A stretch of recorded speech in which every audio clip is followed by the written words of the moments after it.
Guys, turuan namin kayo kung paano mag-set ng LVD ng LB Tapsan na new version.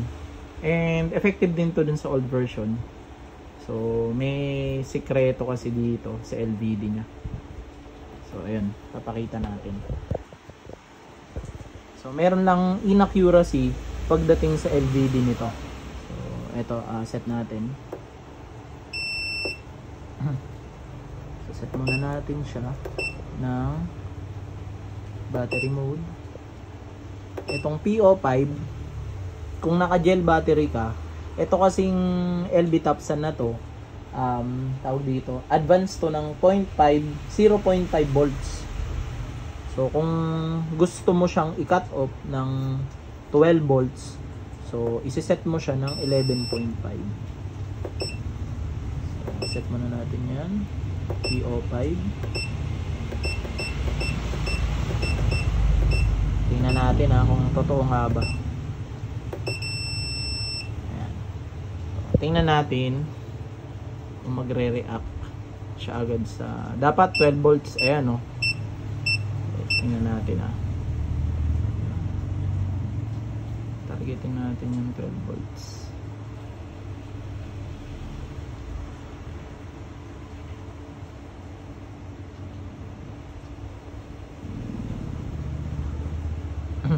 Dapat sa 12 volts to magka-cut off. Pero sinet natin dito 11.5.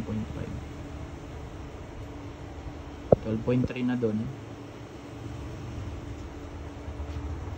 Tingnan natin.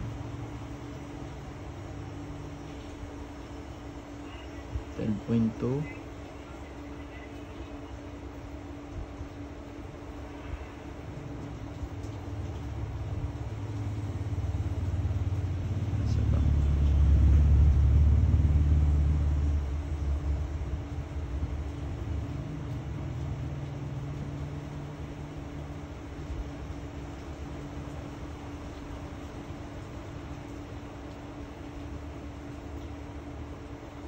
Ayan, 12 volts na siya. Tingnan natin kung magre-react.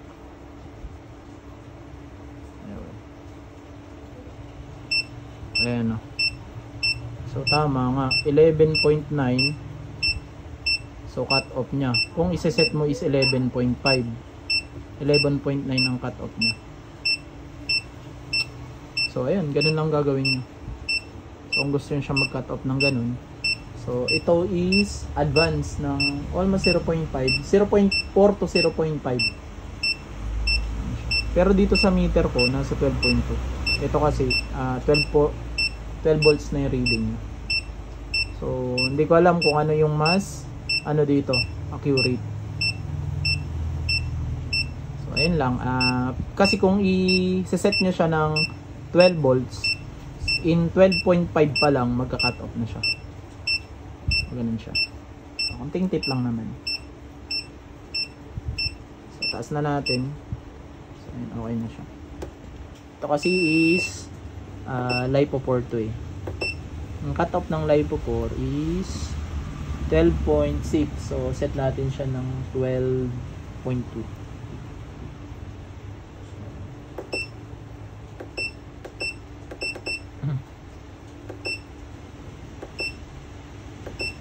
Eh, 12.1. Ito, 12.1 set natin. Then,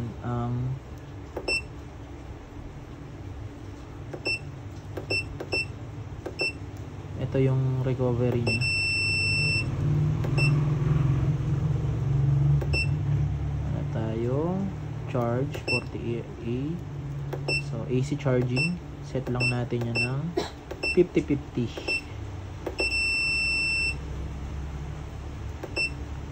Ito yung sa battery type lithium ion.